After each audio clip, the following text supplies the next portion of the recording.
여러분, 안녕하세요. 반갑습니다. This is Joshua, Koreanong nagtuturo ng Korean sa Tagalog. So sa video na ito ay tuturuan kita ng Korean kung paano mo siya pwedeng maintindihan at matutunan sa pinakamadali at mabilis na paraan. Isa ka rin ba sa nagnanais mag-aral ng Korean pero nahihirapan ka at hindi mo alam kung paano mo siya sisimulan?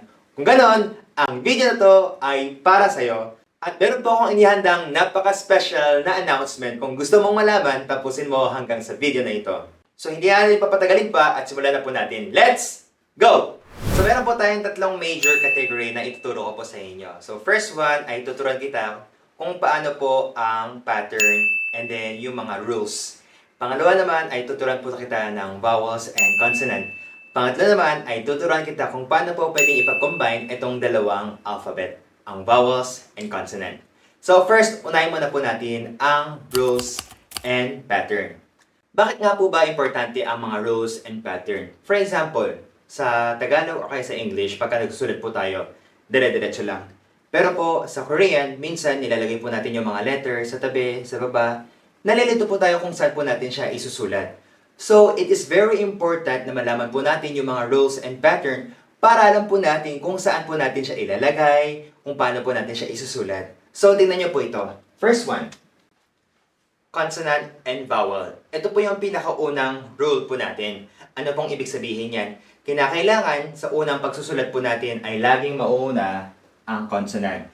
And then, every after po ng consonant, susundan po siya ng vowel. Hindi po pwede yung consonant-consonant at hindi rin po pwede yung vowel and vowel. Kailangan lagi mauna consonant, vowel, consonant, vowel. Para hindi po kayo malito, isipin niyo lagi mauna tatay, nanay. Hindi po pwedeng tatay, tatay, nanay, nanay. Kailangan tatay, nanay, ganun po yung pattern po natin. Pangalawa po ay meron po tayong consonant, vowel, and then consonant. Ibig sabihin po niyan ay after po ng consonant, vowel, ang possible na pwedeng sumunod po ay ang consonant. Ibig sabihin, sa isang character or sa isang syllable na pagsusulat po natin ay pwede pong madoble ang consonant. So, dalawa po yung consonant natin dito. Pero nilalagay po natin yung pangalawang consonant sa ilalim po ng consonant and vowel. Pangatlo naman po ay ituturo ko po sa inyo kung ano naman po ang pattern na kailangan po nating malaman. So, meron po tayong consonant.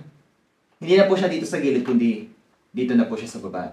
Ang pinagkaya niya po sa 1 and 2, ang pattern 3 ay yung consonant pa rin po yung mauuna. Parehas lang po siya dito, lagi nauna yung consonant. Ang pinagkaiba lang po ay yung vowel. Ang vowel naman po dito ay naipa-place sa ilalim. Kanina yung 1 and 2, yung vowel ay nilalagay po natin sa gilid po ng consonant. But this time, ilalagay po natin siya sa ilalim. That is the pattern 3 dito po sa ating pagsusulat. Pang-apat po ay almost the same. Ang pinagkaiba niya lang po ay after po ng consonant, vowel, tapos isa pang consonant. Tingnan po ninyo ng maigi. Para hindi po kayo malito, ang pinagkaiba lang po ay meron pong dalawa. Isa pong consonant na nilalagay.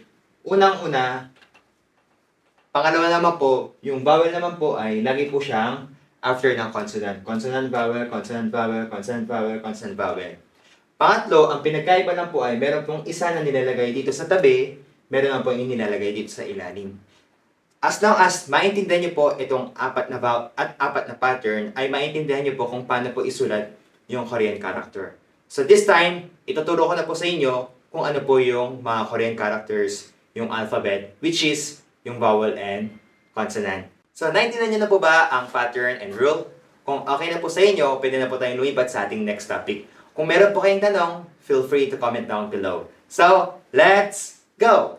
Ngayon naman po ay tuturo ko po sa inyo ang vowels. So, dahil mas konti po at mas madali ibigkas ang mga vowels, ito po yung una ko pong ituturo sa inyo. So, all you have to do is just repeat after me. Before I start, meron po ang kaunting paalala.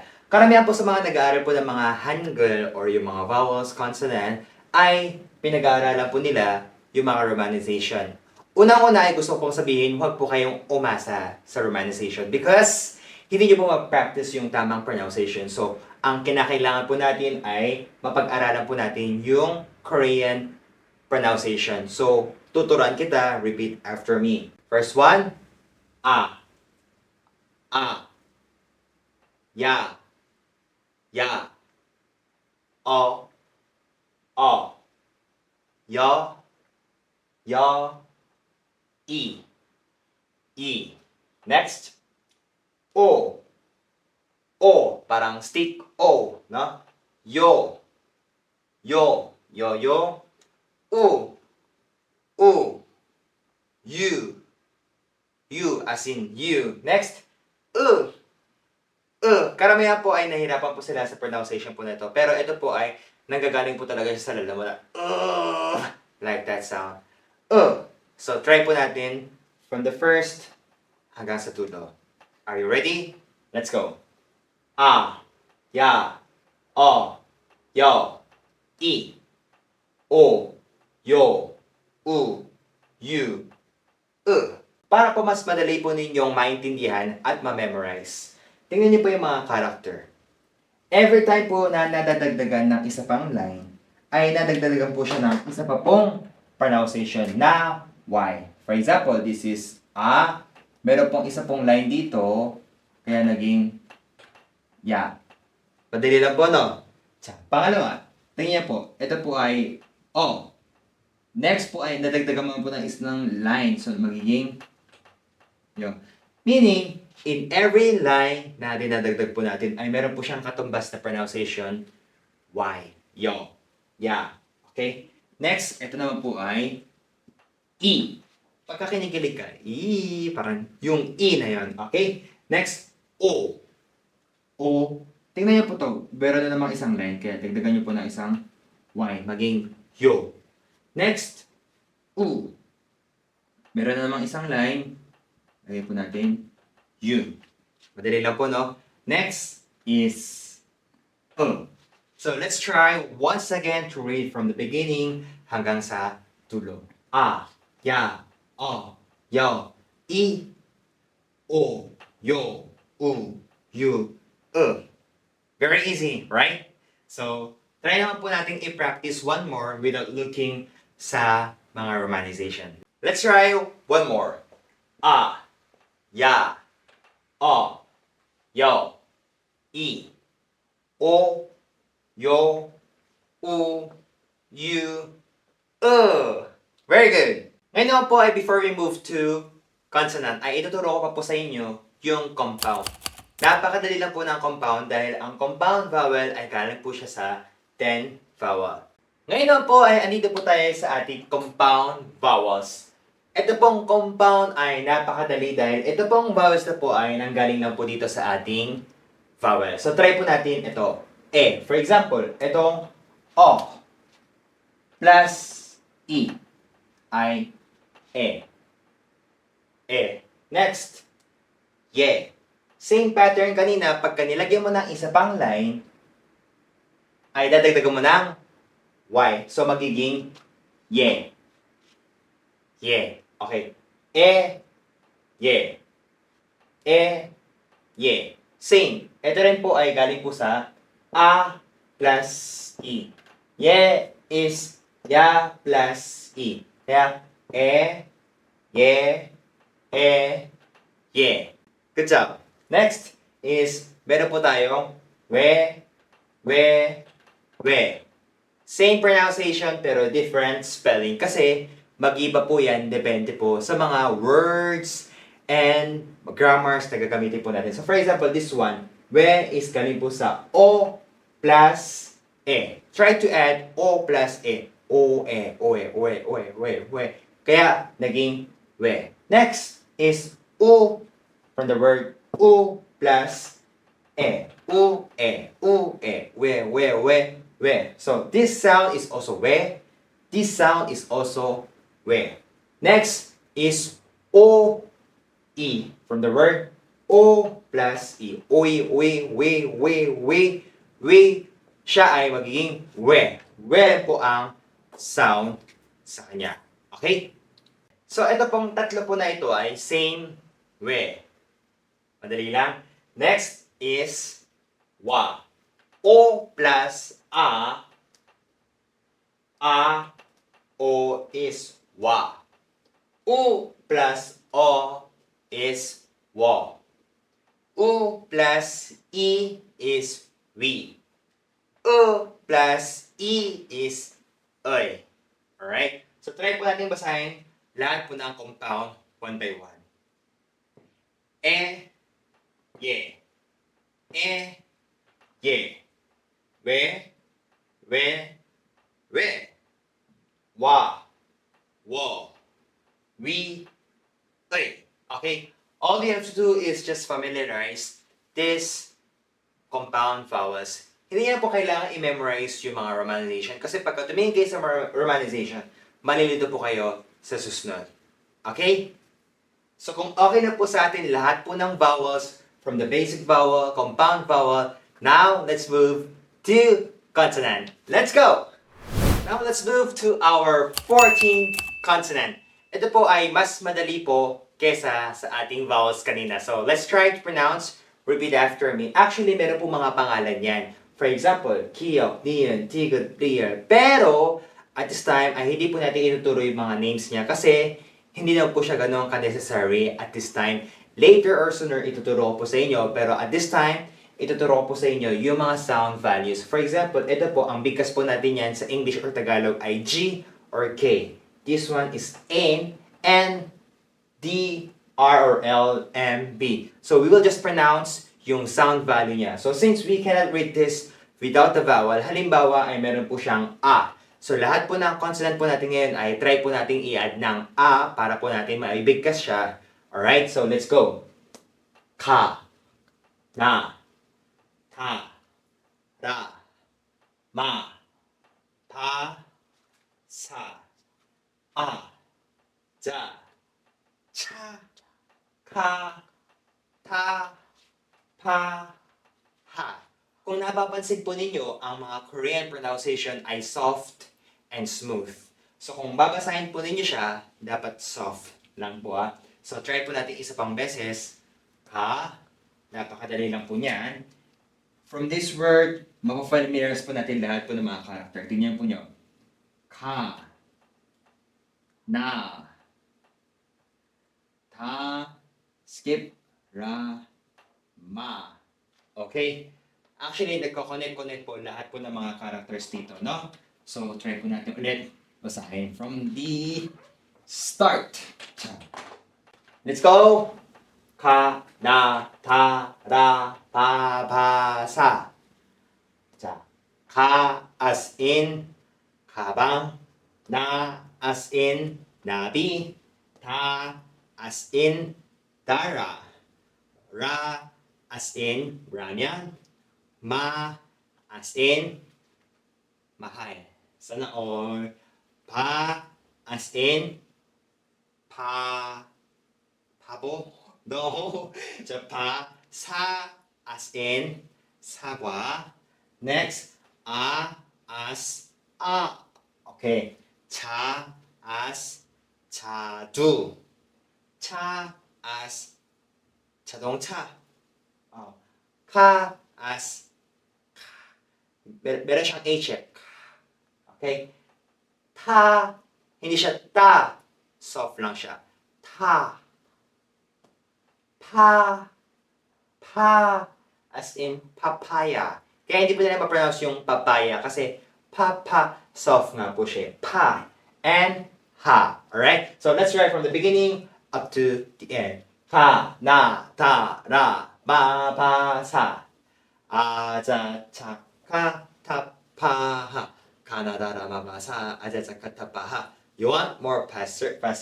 Ka, da, ra, ma, ba, sa. A, ja, cha, ka, ta, pa, ha. Oh, you can also practice in this way. So we have total of 14. And next, we have our double. Kanina kung meron po tayong compound, ngayon naman po ay meron po tayong double, which means dinadoble po natin yung mga character na yun. So kung titignan po natin kung ano po yung mga merong doble. So ito po, merong doble. Ito po, merong doble. Ito po. And then lastly, itong cha. Ka, ta, pa, sa, cha. So ilalagay ko po siya dito sa tabi. All we have to do is just dodoblehin lang po natin siya. Ganito. Next, dodoblehin lang po siya natin. Ganito. Next, dodoblehin lang po natin siya ng dalawang B. Okay. Last, yung S. Second to the last. Ganyan. Next, double J. So, try po natin bigkasin yung soft and yung hard, yung double. Okay? Ka, ka, ta, ta, pa, pa, sa, sa, ta, ta. So, para lang siyang tumitigas. Yung pronunciation niya, nagiging doble. Mas titigas sa'yo pa siya, okay? Ka, ta, pa, sa, cha. Alright? So, eto na po lahat ng consonant natin. Kanina, yun na po lahat yung ating mga vowels. So, ngayon, natapos po natin yung vowels and consonant po natin. Kung naintindihan po ninyo, at okay na po sa inyo, let's move to our next topic. Kung meron po kayong tanong, feel free to comment here in our comment section. So, ang ating pangatlong topic naman po ay ang combination. It means, i-combine na po natin lahat po ng ating mga natutunan, yung vowel, yung ating yung ating consonant, and then syempre, i-apply po natin yung rules and pattern po natin. If you're ready, let's go! So, first, ay kailangan po natin malaman yung pattern muna. So, meron po akong tinuro sa inyo. Meron po tayong consonant and vowel na nilalagay sa tabi. At meron naman po tayong consonant and vowel na nilalagay dito sa ilalim. So now, let's try to write yung consonant and let's also write yung ating vowel. So, unahin po natin sa consonant. Ano pa yung mga consonant? Meron po tayong kanadara, mabasa, aja, chakatapaha. So, let's write the first one, yung ka. Okay? And then yung vowel na ilalagay po natin ay a. Okay? So, since meron po tayong dalawang pattern na inilagay po dito, ano po ba yung dahilan kung bakit meron yan? So, first one, ay gusto ko pong ituro sa inyo, kung naalala po ninyo, meron po akong inilagay na a, ya, o, yo, i. Ito pong mga character po na ito. It means, ito pong mga vowels na nakatayo, lahat po yan, dito po natin ilalagay yan sa tabi po ng consonant. Bakit? Kasi nakatayo eh. Yun po yung rule.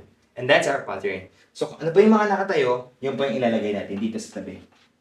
Ka, cha, ko. Guess niyo po ba? Lahat po yan, dito po natin sa tabi ilalagay. What about itong pattern? Kailan po natin ginagamit? Pagka ang mga vowels naman po ay nakahiga, nakahiga. Okay? And that's the use of this pattern. Let's try. For example, meron po tayong okay, ganyan po natin ilalagay. Okay. Ganyan po natin. But here is the most and pinaka-importante, which is kailangan laging mauna yung consonant. And pangalawa, pagka ilalagay na po natin yung vowel, we have to check kung ito po ba ay nakatayo or nakababa. Para alam po natin kung ilalagay po natin yung, gagamitin natin yung pattern 1, pattern 2, pattern 3, pattern 4, para po mas mapadali at mas mapabilis ang inyong pagsusulat, ang inyong pagbibigkas sa Hangul. Okay po ba? Clear? So kung klaro po sa inyo, try naman po natin yung compound. Yung compound, hindi na po kayo mahirapan kasi consonant vowel, ay yung dalawang vowel naka-combine na. Isang nakatayo, isang nakahiga. So, it's very easy to use. Pwede mo siyang ilagay sa baba or sa tabi. For example, kung ano po yung pattern niya, kung ano po yung rule niya, doon niya lang po siya ilalagay. Katulad po nito. Ngayon, para po mas maging madali sa inyo, I'm going to give you this kind of chart para po ma-practice po ninyo. So, yung PDF file na yon, ilalagay ko po dito sa ating comment section para po makapag-practice po kayo. At gayahin nyo po, para po mas ma-familiarize po ninyo, habang pinapractice nyo po siya, habang sinusulat po ninyo, try nyo rin pong bigkasin. Alright? So, kung okay na po sa inyo, let's move to our next topic. And the last but not the least, tuturuan ko po kayo kung ano po ba at paano po ba isinusulat yung mga characters. Napakadali lang. All you have to do is, kailangan ang pagsusulat po natin ay lagi pong nagsusulat from top to bottom. And then, from left to right. Okay po ba? And that is the rule. sa pagsusulat. Bakit? Wala namang parang ganyan. Wala namang bakit. Bakit ganun? Yun na yun eh. Yun na yung rule. So, try po natin isulat. For example, yung consonant. Meron po tayong G na character. So, we have to practice from left. Kasi ito po yung nauna eh. Left to right, top to bottom. What about yung N? Top to bottom, left to right, top to bottom. So, since dito sa character na to, ito po yung nauuna. So, gagamitin po natin top to bottom, left to right. Okay? And that is how we use the rules. So, para ma-practice nyo rin po, ay meron po akong isa pang ipapakitang video sa inyo. Check nyo na po dito sa link na ito para po makapag-practice din po kayo. So, that is all for everything. I hope ay marami po kayong natutunan at nag-enjoy po kayo sa ating class for today. Comment nyo na po dito sa ating comment section kung meron pa po kayong ibang gustong matutunan or other topics na gusto nyo pong malaman.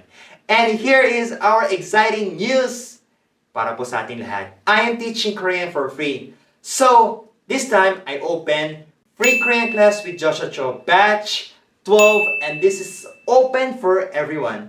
So, kung gusto niyo pong sumali dito sa ating free Korean class, tuturuan kita mula po basic hanggang sa advanced. Feel free just to register here in our comment section. Ilalagay ko po ang registration link. So, libre na nga, saan ka pa? Native Korean teachers ang magtuturo po sa inyo and that will be via online, Zoom, YouTube, and Facebook. Napakadali lang. So ano pang hinihintay niyo mga chingo? Mag-register na po kayo. Maraming salamat po kung kayo po ay nag-enjoy at marami po kayong natutunan. Like and follow and subscribe na rin po ang ating channel. Thank you so much. This is Joshua, ang inyong Koreanong nagtuturo po ng Korean sa Tagalog. 감사합니다!